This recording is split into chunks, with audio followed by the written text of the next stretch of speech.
Gnostic Apostolic Succession, Paulicians, Bogomils, and Cathars. Introduction. Gnostic Christianity has preserved a distinct apostolic tradition, one based not on institutional hierarchy, but on the transmission of divine knowledge, Gnosis. While the Catholic and Orthodox Churches emphasize apostolic succession through an unbroken chain of bishops, Gnostic Christians understand apostolic succession as the continuity of spiritual enlightenment, independent of formal ecclesiastical structures. This tradition continued through groups such as the Paulicians, Bogomils, and Cathars, who, despite persecution, upheld a spiritual lineage rooted in Gnostic thought. Guardians of Apostolic Gnosis. The Paulicians emerged in the 7th century in Armenia as a Christian movement opposed to the established Byzantine Church. They rejected the veneration of the cross, the hierarchical priesthood, and the sacraments of the institutional church, instead emphasizing direct communion with God through knowledge and inner enlightenment.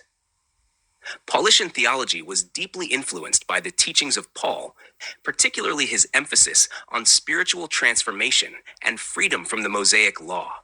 Galatians 3:23-25. They saw themselves as restorers of the true apostolic tradition, tracing their beliefs back to the early Gnostic interpretations of Paul. The Paulicians also drew from Sethian ideas, particularly the contrast between the material world, which they viewed as corrupt, and the spiritual realm, which could be accessed through divine knowledge. Their dualistic interpretation of reality must have originated from Sethian groups, whose cosmology depicted the material world as the creation of a lower, ignorant deity, separate from the true, transcendent God. Although the Paulicians aligned themselves with Paul's teachings, this influence likely shaped their rejection of the material world and their view of Yaldabaoth as a false god.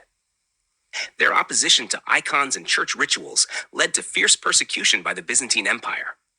Many were executed or exiled, yet their teachings persisted, spreading into the Balkans, where they influenced the later Bogomils.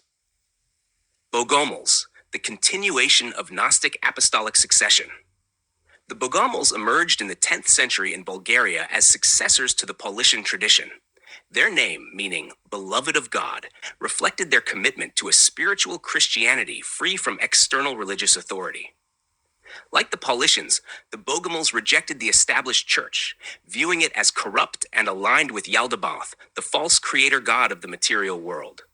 Bogomil teachings emphasized the rejection of church hierarchy and sacraments, the belief that Jesus was sent to reveal the path to salvation through Gnosis, the idea that the world was ruled by evil forces, but that through knowledge and ascetic living, believers could attain spiritual liberation.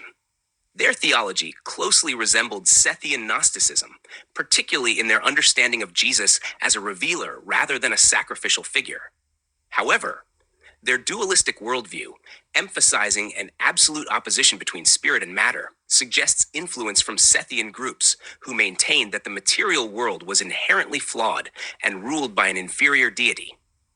The Bogomils spread their teachings throughout the Balkans and into Western Europe, influencing the Cathars in southern France. Despite efforts by the Orthodox and Catholic churches to suppress them, their spiritual lineage persisted.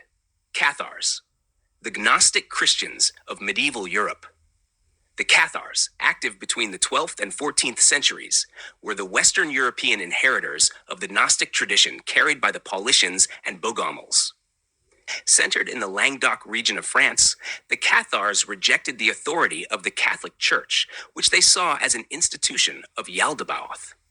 Key Cathar beliefs included a distinction between the false, material God and the true, hidden God of the spiritual realm, the view that Jesus came to reveal knowledge, not to atone through suffering, the rejection of sacraments, particularly the transubstantiation, which they saw as a deception of the institutional church. They view the Eucharist as a simple Thanksgiving meal.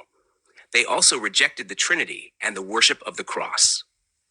The practice of asceticism to purify the self and attain spiritual enlightenment. Cathar initiates, known as perfected ones, lived celibate, simple lives, rejecting wealth and worldly power. They embodied the belief that salvation was achieved through inner transformation rather than external rituals. Like the Paulicians and Bogomils before them, the Cathars inherited a dualistic cosmology that must have originated from earlier Sethian influences. Their belief in two opposing divine forces, the benevolent God of spirit and the malevolent ruler of matter, mirrored the Sethian portrayal of the transcendent Father and the ignorant Yaldabaoth. Due to their growing influence, the Catholic Church launched the Albigensian Crusade, 1209 to 1229, to exterminate the Cathars. Despite severe persecution, Cathar ideas persisted underground and later influenced movements such as the Reformation and esoteric Christianity. Conclusion: the Paulicians, Bogomils, and Cathars represent a continuous thread of Gnostic Apostolic succession, transmitting divine knowledge outside the structures of institutional Christianity.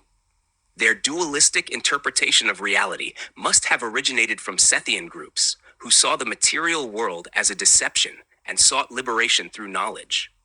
Rather than relying on hierarchical ordination, these Gnostic Christians upheld an apostolic tradition rooted in inner revelation and direct communion with God.